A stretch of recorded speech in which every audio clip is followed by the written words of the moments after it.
नमस्कार मित्रों, पिछले वीडियो में TDA 7294 पर बना 100 वाट RMS यानी 140 वाट पीक का एम्पलीफायर आप देख चुके हैं।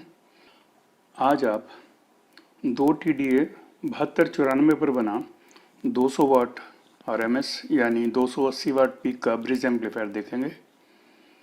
TDA 7294 को आप पैरेलल मोड में भी जोड़ सकते हैं, जैसा ST के इस डायग्राम में दिखाया गया है। केवल इस सीरीज की ICs को ही आप इस तरह से पैरेलल मोड में जोड़ सकते हैं। इसमें दोनों आउटपुट स्टेज को पैरेलल जोड़ा जाता है, जिससे आउटपुट वोल्टेज तो उतनी ही रहती है लेकिन करंट बढ़ जाता है। जैसा कि आप इस चित्र में देख रहे हैं, दो बैटरी सेल को पैरेलल जोड़ देने से वोल्टेज तो वही 1.5 रहती है, लेकिन एम्पियर्स डबल होकर 2 एम्पियर हो गए हैं। इसी प्रकार इस मोड में भी करंट कैपेसिटी डबल होने से लोड भी 8 ओम की जगह 4 ओम का हो गया है। मतलब पहले सिंगल IC में 8 ओम पर 100 वाट मिलती थी, अब 200 वाट 4 ओम पर ले सकते हैं। ST के अधिकतर IC की तरह इसका गेन भी 30 dB है। यह इन्वर्टिंग इनपुट और आउटपुट पर लगी लूप रेजिस्टेंस 22 के और इन्वर्टिंग इनपुट और ग्राउंड पर लगी 680 ओम के रेजिस्टेंस की रेशो से तय होता है, यानी 22 के बटे 680 बराबर 32.35, यानी यह एम्पलीफायर सिग्नल को 32.35 गुना बढ़ा सकता है। 32.35 गुना यानी 30.12 dB। अब यहाँ यह भी समझते हैं कि 4 ओम पर 200 वाट RMS के लिए एम्पलीफायर के आउटपुट पर कितने वोल्ट होने चाहिए। तो यह हम इस तरह से निकाल सकते हैं, वाटेज गुना रेजिस्टेंस यानी 200 गुना 4 बराबर 800। अब 800 को स्क्वायर रूट कीजिए, यह आया है 28.28, यानी 28.28 वोल्ट होने चाहिए एम्पलीफायर के आउटपुट पर। अब इस एम्पलीफायर का गेन है 32.35। अब 28.28 डिवाइड बाई 32.35 बराबर 0.875 यानी 875 मिली वोल्ट। यानी 875 मिली वोल्ट की इनपुट चाहिए 28.28 वोल्ट की आउटपुट के लिए। 28.28 पर 4 ओम का लोड देने पर लगभग 7 एम्पियर का करंट होगा। इतने ज़्यादा करंट के लिए अधिक मोटे स्पीकर केबल की ज़रूरत होगी। इसी कारण से मैंने पैरेलल मोड को न चुनकर ब्रिज मोड को चुना है। अब ब्रिज मोड को देखते हैं। इस चित्र में बैटरी सेल को सीरीज में लगने से वोल्टेज तो डबल हो गई है, लेकिन एम्पियर्स वही रहे। बाईं तरफ वाले IC के इनपुट पर 875 मिली वोल्ट यानी 0.875 वोल्ट इसकी नॉन इन्वर्टिंग इनपुट पर दी गई है।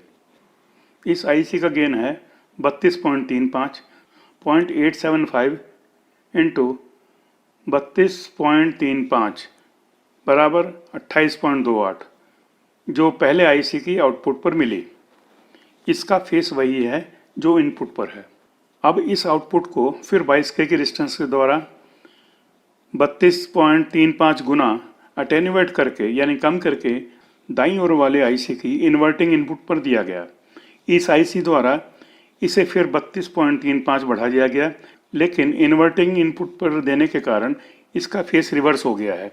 यानी पहले IC की आउटपुट पर 28.28 वोल्ट पॉजिटिव गोइंग साइकिल के रूप में है और दूसरे IC के आउटपुट पर नेगेटिव गोइंग साइकिल के रूप में।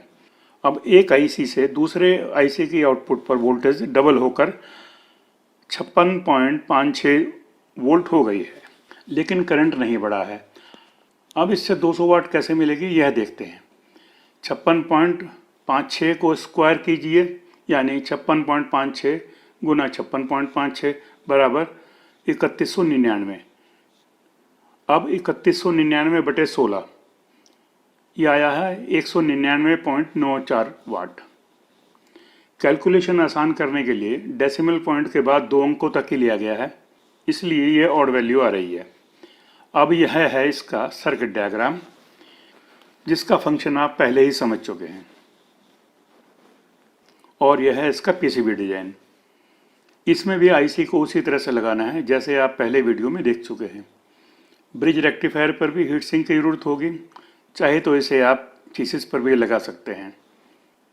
पहले वीडियो में दिए गए TDA 7294 के 100 वाट वाले PCB की जगह आप इस 200 वाट वाले पीसीबी को आराम से लगा सकते हैं, इसमें कोई मुश्किल नहीं है। पावर ट्रांसफार्मर जो पहले 62 वोल्ट सेंटर टैप 3 एम्पीयर का था, इसमें यह है 62 वोल्ट सेंटर टैप 6 एम्पीयर का हो जाएगा। TDA 7294 के हीट सिंक, इसमें आपको अधिक एफिशिएंट चाहिए जिसमें अधिक फिन्स हों, और अगर ज़रूरत पड़े तो कूलिंग फैन का भी उपयोग जरूर करें। हाई क्वालिटी ऑडियो एम्पलीफायर और इससे संबंधित सर्किट्स में रुचि रखने वालों के लिए एक व्हाट्सएप ग्रुप भी है, जिसमें मेरे द्वारा डिजाइन किए गए क्लास AB एम्पलीफायर व अन्य प्रकार के सर्किट PCB डिजाइन्स के PDF आप प्राप्त कर सकते हैं और इन्हीं से संबंधित अपने प्रश्नों के उत्तर भी पा सकते हैं। क्लास D और क्लास H जैसे निम्न क्वालिटी वाले एम्पलीफायर्स में रुचि रखने वाले कृपया संपर्क ना करें। इस ग्रुप का सदस्यता शुल्क 100 रुपये प्रति माह या 1100 रुपये प्रति वर्ष है। अपनी सुविधा अनुसार मासिक या वार्षिक आप कैसे भी दे सकते हैं। जो इच्छुक हों वे यहाँ दिए गए गूगल पे QR कोड पर धनराशि जमा करके और व्हाट्सएप QR कोड को स्कैन करके think analog for you group के सदस्य बन सकते हैं। वीडियो देखने के लिए धन्यवाद।